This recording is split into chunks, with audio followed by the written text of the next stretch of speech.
So over these past few days, the Confederations Cup in Brazil has been going on, and this is an important run-up to the Olympics and World Cup that are going to come up in Brazil, and it hasn't been very good. There have been riots over how the people's money has been spread around into the stadiums, and the games have Italy, Brazil, yes, that was a good game, but Spain and Tahiti, Spain blows out Tahiti 10-0. That is not good soccer you want to watch. So Brazil, it's in Brazil, and Brazil and Spain are the favorites, but Uruguay and Italy, they are very good teams that are giving Brazil and Spain a run for their money, so this should be a very interesting Confederations Cup to watch. Yes, they're giving a run for their money, but in the end, it is, in my opinion, almost a guarantee that's going to be Brazil and Spain in the final. Yes, Italy's going to put up a good fight, but I don't think they have it to beat Spain. They're going to play Spain again against Brazil. I saw this yesterday. They put up a very good fight. They tried, but in the end, the talent on Brazil, Neymar's free kick, maybe you didn't think it was that great, but I thought it was that great.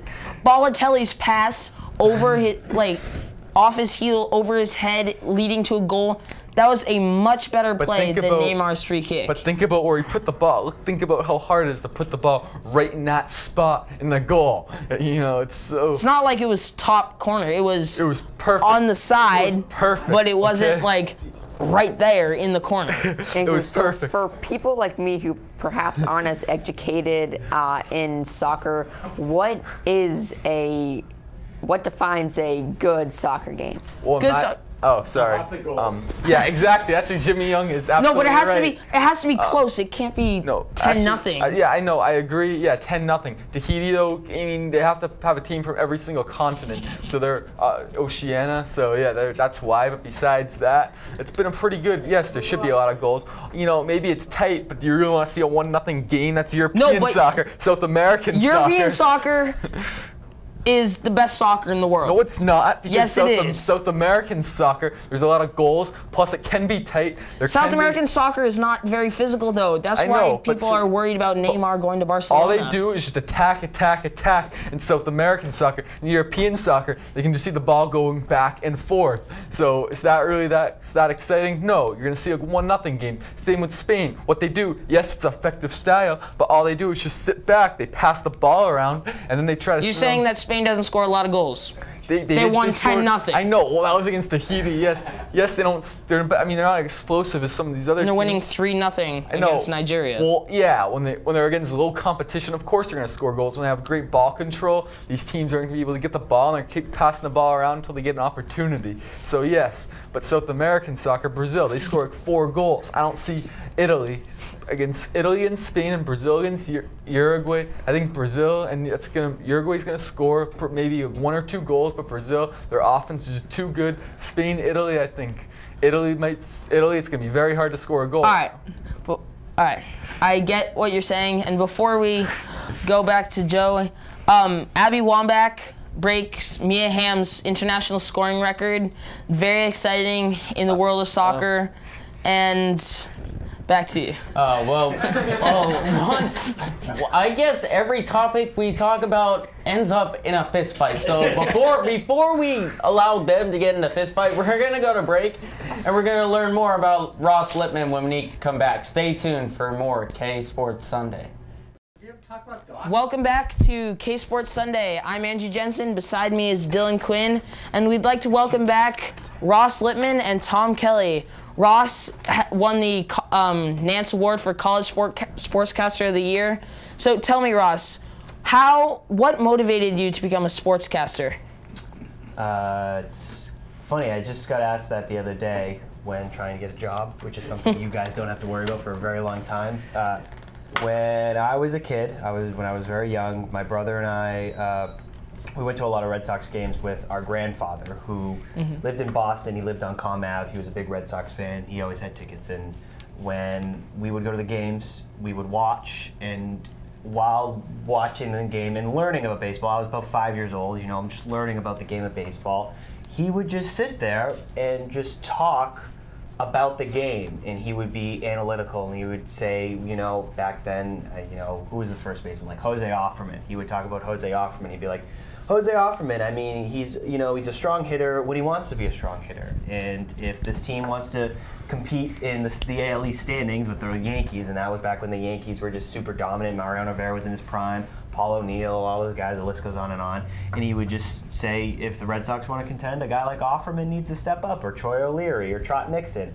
And he just looked at the game from an analytical standpoint, and I really caught on to that. And that was what I, in turn, wanted to be like him. And so that's kind of how I wanted to become a sportscaster. That's the story. So are you more of a sports anchor, or do you want to be more of a play-by-play guy? My work has been I've been a tried and true sports anchor, sports reporter. That's what my work has been. I did some announcing and play-by-play when I was in high school, and very reminiscent to the kind of things that you guys do here at YBA. You do a little bit of studio stuff just to learn about it, to learn kind of how television production works. But the meat and potatoes of it for me was I would do announcing, because you have to learn about the games first, and that was where I got to learn about the games. But as I got older, I kind of realized I really like doing television, and I like reporting on things, and I like going and covering games, and I like being able to tell the stories. At the end of the day, I just want to tell a good story, and wherever that comes from, that's beside the point. I just want to tell a good story. All right, so Dylan, do you have any questions for Ross? No, I'm good. All right, well then, speaking of reporting, though, something that just happened, and this is something that you guys will start developing as you get older, is that you always need to be on top of the stories and what's happening. And one thing that just broke, this whole Doc Rivers situation, right? You guys are all well aware. Yes. Doc Rivers, is he staying? Is he leaving? Well, it appears that Doc Rivers will be leaving after these trade negotiations have come and gone and come and gone. It's going to be a 2015 unprotected first-round pick, straight up for Doc Rivers. It just needs to be approved by the league, and it will be put through. And as a result, Doc Rivers is going to be the head coach of the Los Angeles Clippers, and the Celtics are now in the I guess they are in search mode for a new head coach, and I say good luck to them, because it's going to be very hard finding somebody as good and smart and passionate about the game as Doc Rivers. All right. So yeah, if Doc Rivers goes to the Clippers, Chris Paul is going to be happy. I think the Clippers team's going to buy into it. They're going to be more happy than their other coach. I think the Clippers are definitely going to be more happy when they have Doc Rivers, a Hall of Fame coach, and Chris Paul will definitely stay. If he thinks that Doc Rivers, how can he not want to play for Doc Rivers? I mean, so it's not. So if Clippers get Doc Rivers, it's a guarantee. In my opinion, they're definitely getting past the first round of the playoffs. Now, something that I want to ask you guys, though, is this a good deal for the Celtics? Because on the surface, it's just a first-round pick for one of the best coaches in all of NBA. Well, But I mean, the Celtics, they want to rebuild, and they want someone who wants to rebuild. They don't need someone who's just going to be negative and not really take a part in it. So if they find a young coach who's willing to stick around and grow with the team, I think that it will work better than sticking with Doc Rivers. You know, they always say there's plenty of fish in the sea, but I've looked at the ocean in terms of coaches in the NBA, and there are not many strong candidates to look to. You don't take in a guy like Del Negro, who just got fired by the Clippers. I don't see the options. I don't see that strong, young, energetic coach that can come in and be a part of a rebuild for the Celtics, because that's the reality of it. This is a rebuild. What about this is what they have to look at. What about looking at a coach that's in college right now?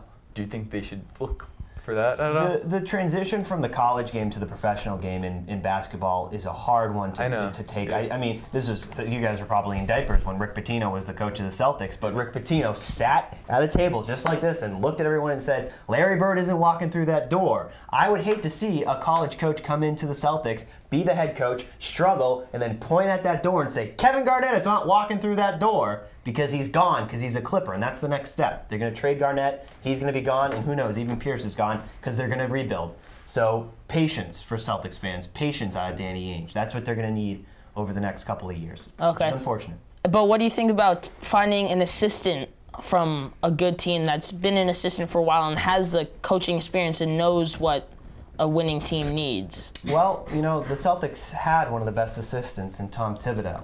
And when they extended Doc Rivers' contract, apparently part of it was Doc said, I want a good team and I want to win now. And Danny said, you're going to need to be a part of a rebuild. And unfortunately, they came to terms on an agreement, but what they could have done is just held on to Thibodeau, and Thibodeau would have been the guy to go to. So in short, no, I don't think so. I don't think there's a guy that they can find that's an assistant coach in the league right now that will meet the expectations of Boston sports fans. But that's not that guy's problem. That's Boston sports fans' problem, because they have too high of expectations at times. All right, I think Alex in the back wants to know what college did you go to, and why is it better than Ithaca?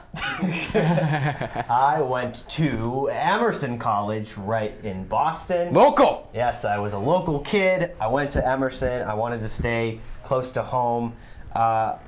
I can't say that Emerson is better than another college. That's not right. But there are strengths that Emerson has. I mean, this studio has ties to Emerson College. Rex Traylor was a faculty member at Emerson for years and years and years until he passed away. I was actually supposed to have him as a professor, and unfortunately, he died. And in life, you kind of learn from people that you never really even got the chance to meet, and Rex Traylor is one of those guys. What I would say to all of you here, and I'll say to Alex, and I'll say to anybody that's watching this, is one thing that's really good about Emerson College is they don't only prepare you in terms of your education in the classroom and helping you kind of develop yourself as a journalist, but they get you ready for dealing with things that happen in this industry that you could not ever anticipate unless you're a part of the industry. And those are invaluable things that you learn. They teach you how to handle yourself as a business person in this industry. They teach you how to be respectful. They teach you how to have just to carry yourself in the manner that is befitting of what is a really fun and exciting but important business. The business of broadcasting. We tell stories to people all over the world. So it always depends upon what it is that you're doing. But they teach you some good stuff, and I'm proud to say that I'm an Emerson grad. So. That's the answer. That's it. All right, so you say Emerson prepares you for things that you don't really expect. So going in, you're looking for a job. Do you think that your teachers at Emerson have prepared you well enough to succeed in the sports media market? Yeah, the first thing is I was able to get the experience at Emerson to develop my craft and work on the craft of being a broadcaster. You guys are going to be amazed how much you've improved over 4 years, 8 years from now, all that sort of stuff. But beyond that, you're going to learn how to just get ready for the job field. You're going to learn how to handle yourself amongst other business people and that sort of thing. So that stuff's really important. All right, Tom, do you have any questions? I think he's got something on the tip of his tongue. He just can't get it out. He just can't get it out. Tom, he's trying to get it out. I just keep thinking about what Dylan said. Dylan, do you have any questions? Again, I keep thinking. Ross, save them, please. Tom, you ready to do your NHL thing? All right, I guess. all right.